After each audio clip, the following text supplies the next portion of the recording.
اللہ तबारक व तआला ने कई मुकामात पर कुरान और हदीस में इसका जिक्र किया गया। तो कुरान और हदीस की रोशनी में ये बात समझ आ गई कि रोजा इंसान की जिस्म और रूह दोनों को संवारता है।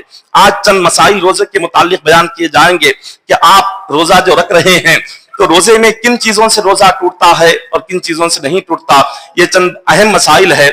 सबसे पहले देखिए, नीयत होनी चाहिए रोजे के लिए। जब हम रोजा रख रहे हैं, नीयत करें कि मैं रोजा रख रहा हूं। जुबान से ना भी कहें, दिल में अगर इरादा हो सहरी के वक्त में मैं रोजा रखने के लिए सहरी कर रहा हूं, इतना ही काफी है।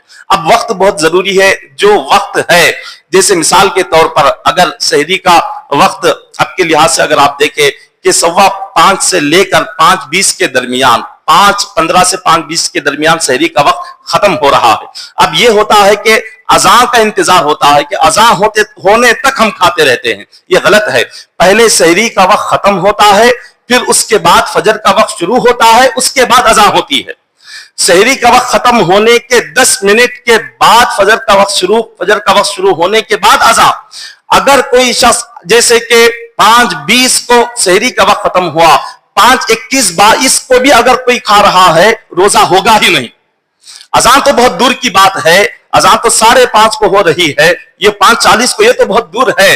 5:20 से 2 मिनट भी आगे बढ़ गए, उसके बाद खा लिया, पी लिया, रोजा हुआ ही नहीं। अब देर से उठ गए, 5:20 को उठे, 5:25 को उठे, आंख खुल गई, अब क्या करे? अब ऐसे ही रोजा रखना है। तो रोजा सहरी सुन्नत है, रोजा फर्ज है। अगर वक्त मिल गया, सहरी करके रोजा रख रहे हैं, अच्छी बात है, सुन्नत अदा करने का सवाब मिलेगा। अगर सुन्नत छूट गई है, अब हमने सहरी नहीं रखी, अब रोजा क्या रखें, चलो रोजा छोड़ देते हैं, नहीं, सख्त गुनाह है। अगर सहरी करने का वक्त नहीं मिला, अब रोजा रखना फर्ज है। जैसे नमाज के लिए आ गए और फजर की सुन्नत अब फर्ज है, जमात खड़ी हो गई, सुन्नत पढ़ने का वक्त नहीं मिला, तो क्या करते हैं? फर्ज में शामिल हो जाते हैं।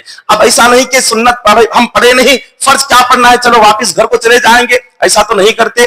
तो रोजे का भी यही मामला है, सही सुन्नत है, रोजा रखना फर्ज है। अगर सुन्नत अदा नहीं हुई, अगर सहरी करने का मौका नहीं मिला, लेकिन उसके बाद रोजा रखना फर्ज है। अब ये अवाम में मशहूर है कि सहरी के बगैर रोजा रखेंगे तो भुक्का रोजा होगा, ये गलत है।